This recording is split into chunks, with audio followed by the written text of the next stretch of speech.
Thank you. I like this stuff.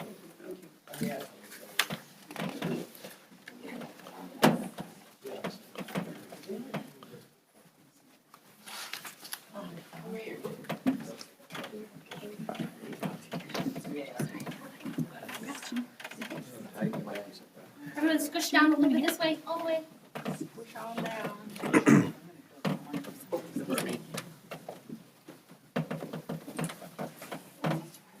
So these people can be married. You know if this is a hot mic or am I just speaking direct? It's a hot mic. No, here. Did I break it? Oh, So we all set? we are set. Okay, well, thank you all for showing up here. Good morning. Nearly 3 weeks ago, we announced our intent to pursue a recall effort when DFL legislators refused to show up for work and fulfill their most basic duty, representing the people of Minnesota. At that time, we were hopeful that common sense would prevail and that these lawmakers would realize the gravity of their actions and that this recall wouldn't be necessary. But here we are. Minnesota is in crisis. We face a budget deficit despite having an $18 billion surplus just 2 years ago. A failing education system where 30% of students can't read at grade level, and over $650 million in fraud that Governor Walz's administration knew about and failed to stop. And what are Democrats doing? Cheering on the idea that they can hold the state hostage until March, or maybe longer, all while collecting nearly $10,000 a day in salaries and benefits. This isn't a political game. This is about governing. It's about ensuring that our state functions, that our kids get an education, that taxpayers aren't swindled, and that our government does its job. That is why over the past 3 weeks, we have worked diligently with our legal team to lay out a recall process that we believe meets the legal threshold and gives us the best chance for success. And today, I am proud to announce that as of yesterday afternoon, following yet another day of Democrats refusing to show up, our grassroots supporters across Minnesota officially began collecting recall signatures.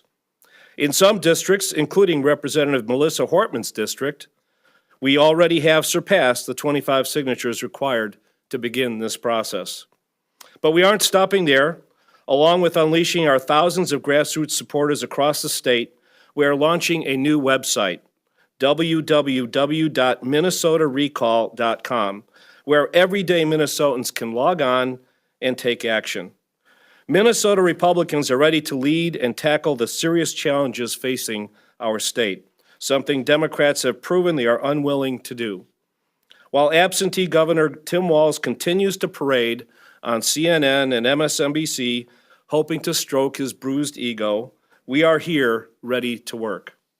It's time to restore accountability to Minnesota's government, and it starts today. I'd like to turn it over to my executive director, Jennifer DeJournette, who will get into some of the details. Jennifer?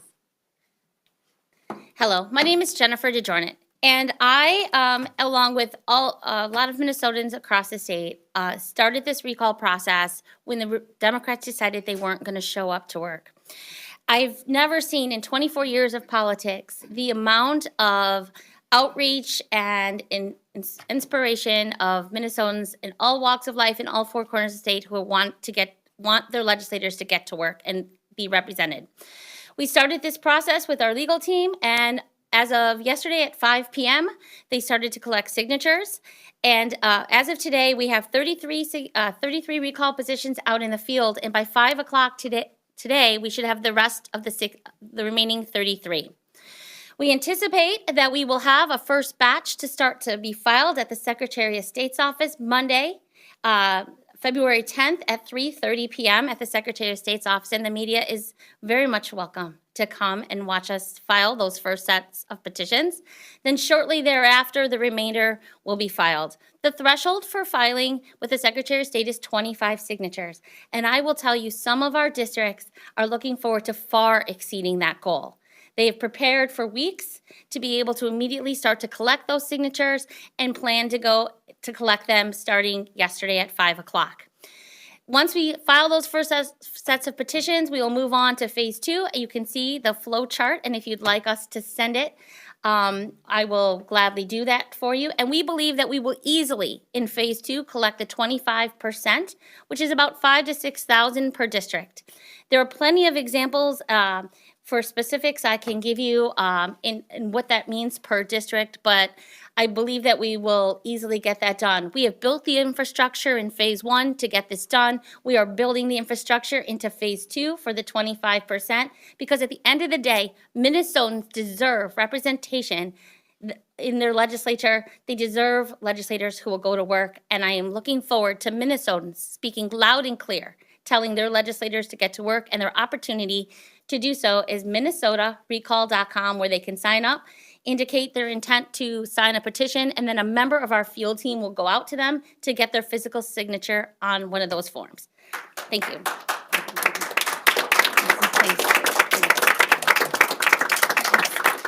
And next I will turn it over to Deputy Chair Bergstrom, who will speak more to this issue. And then later we are going to have a signing of 2 members of the community on 2 of the districts to show you how easy it is and to sign a petition and make your voice heard too. Thank you. Thank you, Jennifer. Thank you, everyone, for coming out today, especially media. My name is Donna Bergstrom. I'm Deputy Chair of the Republican Party of Minnesota. And here's what I know. We have heard from Minnesotans all across the state that they are fed up. They are fed up with what the Democrats are doing. We hear it in the coffee shops, in our driveways, at our churches. They expect their officials to do their job and not throw tantrums when they can't get their way. But the DFL acts like they're governing from an alternative reality where the wallets are endless, where criminals get sympathy over victims, and lawmakers think skipping work is leadership. Well, we're done waiting for them to correct this course of action. That's why our common sense folks, our neighbors, our community leaders, our friends are stepping up to this recall and are holding our government accountable. As a proud member of the Red Lake Nation, I was raised on hard work, integrity, and keeping my word. Broken promises are not looked favorably upon in my view. And as a retired Marine, each time I took the oath, I understood the consequences of not upholding that oath. Politicians took an oath to serve the people. If they break it just like any other job, they should be fired and held accountable. Thank you. This movement is bigger than politics. People who've never knocked on a door before or been involved with politics are grabbing clipboards and getting to work. Our moms, our farmers, retirees, veterans, small business owners, we've heard it all. And let's be honest, this recall effort is not easy, but neither is paying these sky-high energy bills, dealing with crime, looking at the fraud day after day after day. There seems to be another fraud that pops up. Last session, the DFL shut down debate, blocking GOP legislators from being heard, and rammed through policies with zero accountability. That ends now. Here's what we're asking. If you're frustrated, get involved. Sign the petitions, volunteer, and spread the word. If you know someone on the fence, tell them this: things will only get worse if we don't act now. And if you're an elected official who thinks Minnesotans will sit back, think again. Minnesota belongs to the people, and we're taking it back. Thank you, and I would like to turn it over now to Mary Amlaw, a community member from 32B, which sits in Representative Matt Norris's district, and Jeff Schutte, who is in 52B, Bianca Vernick's district, who will do a signing of the petition. Thank you.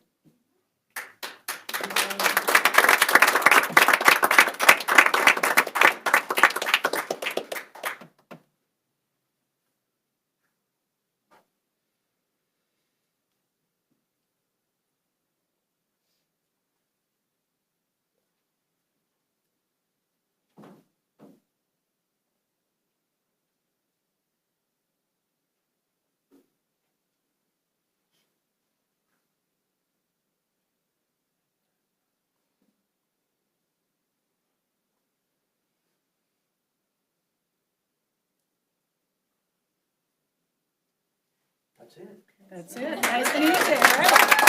Just like that.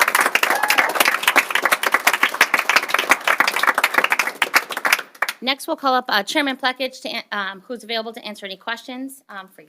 This has to go through the state Supreme Court, right? And the first step is the 25 signatures, then it goes to Secretary of State.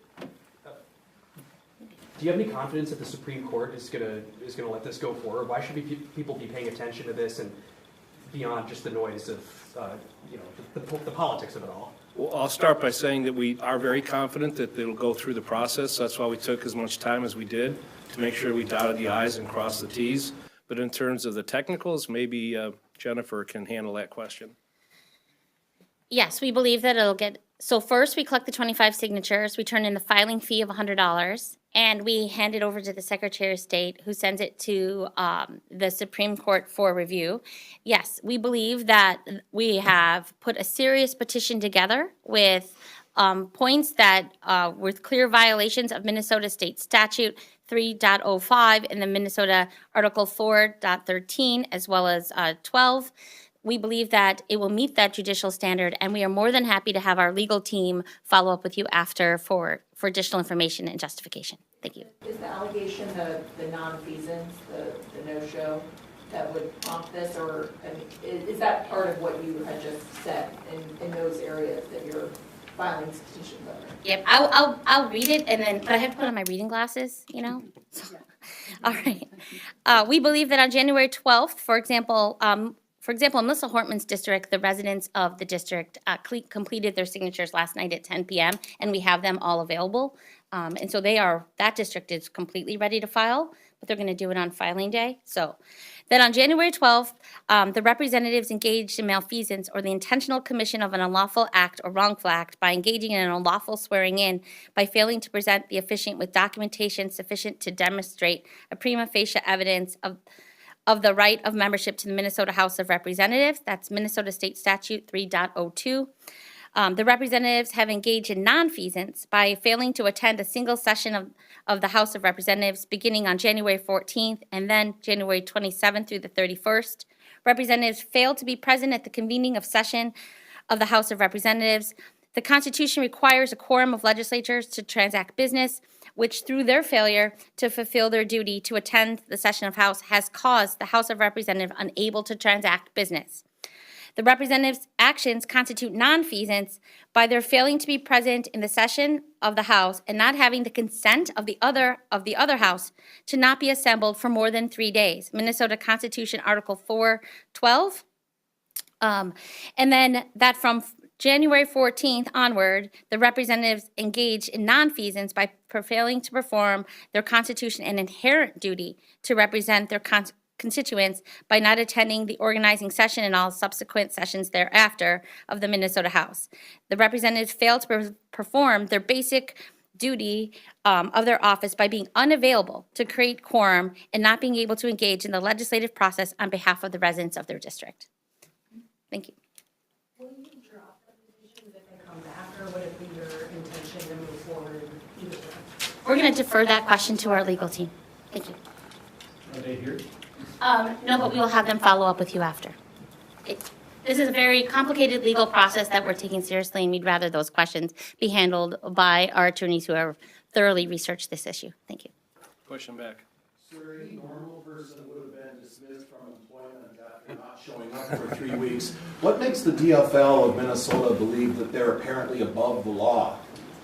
That is an excellent question, and I would put that to the people of Minnesota. I believe that Minnesotans are common sense people, and they know better than the backflips that the DFL is trying to do in justifying their not showing up for work. But I'll put it back to you. What company or organization can you think of where you hire somebody to come to work and they collectively decide not to show up for 3 weeks at a time with no consequence? You know, it's not common sense, and Minnesotans are full of common sense. Thank you for the question. Democrats often, when they talk about denying quorum, what they're doing by not showing up is denying quorum, that this is a tactic, a parliamentary tactic used often in other states by Republicans in places like Oregon or Washington, by Democrats in Texas. So can you just address that, you know, why this would amount to nonfeasance if it's, you know, a parliamentary tactic used elsewhere? We have a couple of legislators with us. Maybe one would like to step forward. Walter? Yeah, perfect.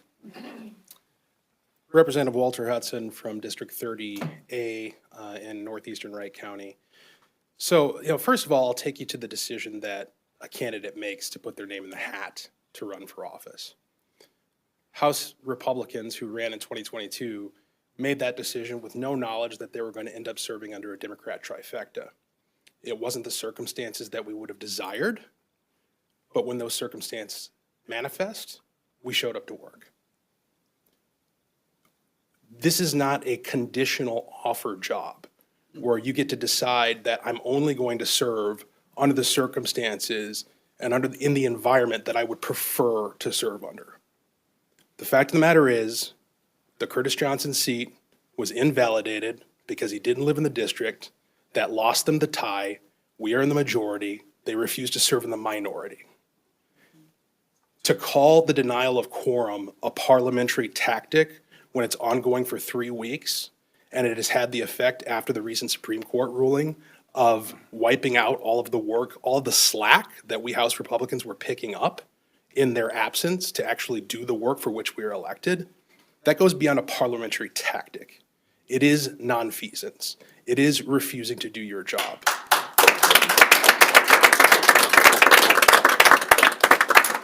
And those of us who served in the minority under that trifecta for the past 2 years, coming to work every day, not because we liked the circumstances under which we were coming to work, but because it was our obligation, it's what we said we were going to do, it's what we owed our voters, it was our duty to perform, have very little sympathy for the situation that the Democrats have manufactured for themselves by cheating in an election, getting caught, and refusing to face the political consequences.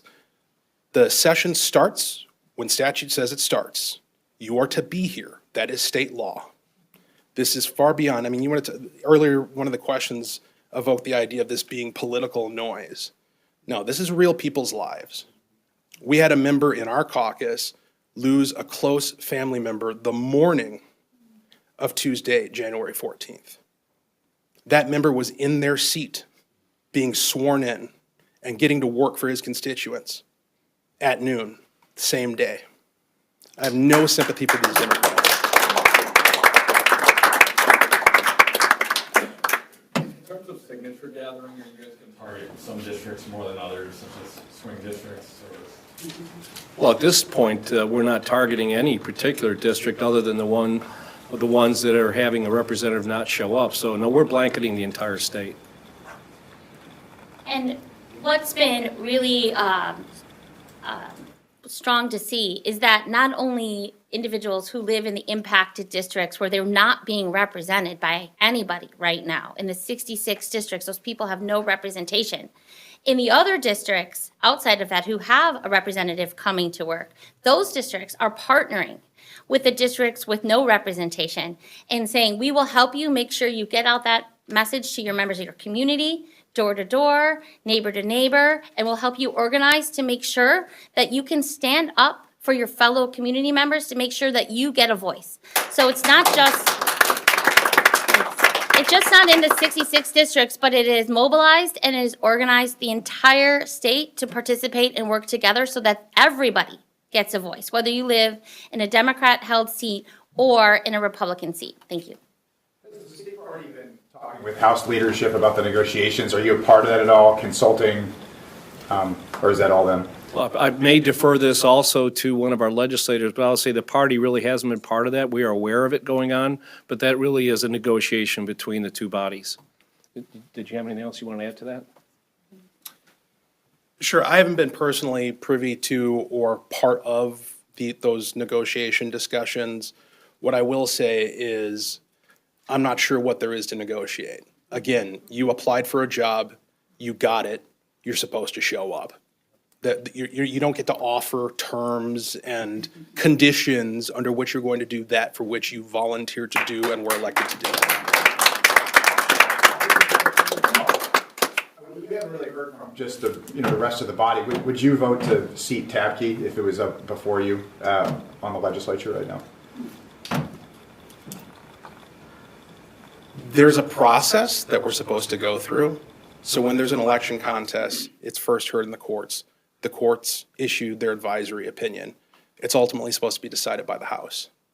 That decision should be made dutifully. In other words, we are to come together, we are to have a committee of the whole, we are to hear evidence, and then we are to make our decision based upon the evidence that's presented to us. I think this whole concept that there's supposed to be some sort of prejudgment one way or the other, walking onto the House floor, cynical though it may be, is not appropriate. We need to hear the evidence in session before any decision is made by a member.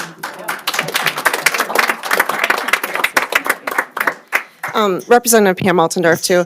And just, to the Minnesota media, this is really very disingenuous, and it is, we are at 67, the Republicans and the Democrats are at 66. We just watched the Senate, which they were tied for a short time at 33, and that's when the power sharing took place. And so for this continued narrative, for you to carry this narrative for the Democrats to continue to say this is about the Tapke race, when we are clearly at 67 to 66, really is quite disingenuous for the state of Minnesota. I have people all over the state that are contacting me that are encouraging us as Republicans to stay strong. I've never seen such an outpouring and such an organic outpouring, not form letter, and telling us that they want us to get to work. What we have seen is the Democrat Party has basically taken out one leg of a stool of our government. The House is not able to function. And I really would like to see the media call them out on that. So, I appreciate those questions, but I'd like to maybe refocus this to the point of us being here, which is the recall and things associated with that. So are there any other questions relating to the recall? I saw one hand back there, but.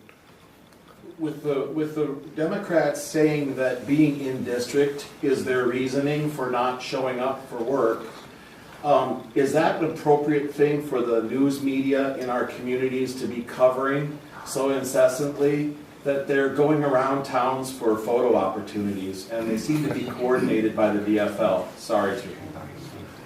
Well, that question is very relevant. Thank you for that, too. Again, I will throw it back to Minnesotans are common sense people. They know better than that. Again, when people are trying to make excuses for not showing up and coming up with all these convoluted reasons for doing what they're doing, people know better. Just come back to work, folks. Just come back to work and do the job.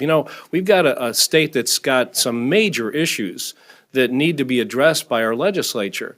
We started with an $18 billion surplus 2 years ago, and now we're in deficit with raised taxes. And we're facing another massive deficit in the next biennium if we don't do something about it. The only way that's going to get done is for people to come back to work. And the more recent news is, Minnesotans are now below average on reading and math. And I remember a time when Minnesota was held up as one of the very best states in our educational system. We got a governor that calls himself the teacher's governor, and yet we're failing our students. Well, again, that's not going to get solved if people are in their districts just doing photo ops. We need these people to come back to work and solve some of these issues. I know the flow chart, and I have it, so bear with me for a second. Have you guys thought about if you were to prevail, the Supreme Court is basically who decides, will this go forward, will this not? How long it would be until you'd actually reach, a recall election? Of course we've thought of that. I know Jennifer's dying to talk to it, but I'll just say briefly, is we recognize that this is a long, arduous process, but we're willing to take that journey with the people if it comes to it. But we're doing it one step at a time. Jennifer, do you want to address that too? About how long, have you estimated it would be to get to that? Yep. So a recall process in the state of Minnesota is easy to start, just like a good marathon race. And it takes some kind of gumption in your heart to be able to get all the way through to the end. And we are prepared to do that. I would suspect it's a good 10-month process by the time you get from start to finish, because once you get through this first phase, obviously you're correct, the Supreme Court eventually, if you have some merit, you go on to a special master. There's a hearing, there's briefs, there's a whole process to that. The special master has, again, reading glasses, has to put on, has 21 days to, do the next step, and there's a definite timeline of each part. Then you have 90 days, if you get through the special master, to collect signatures, that 25%, which is a very, very doable number. So we know that, and the fact that we took 3 weeks from when they started this nonsense to today means we didn't just do this as a stunt. We did this with the seriousness that this kind of process deserves, because we know once we start this, it's going to be a slog all the way through. But we're willing to fight for all Minnesotans to make sure they have a voice. I mean, even if we don't disagree with their representative, we want them to come to work. That seems like a very basic thing. Thank you.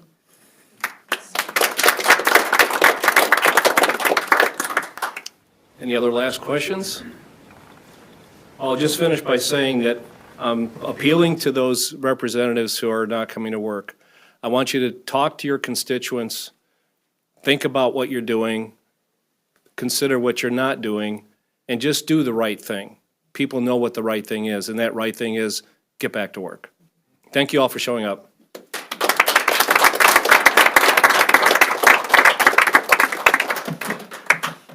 Jen?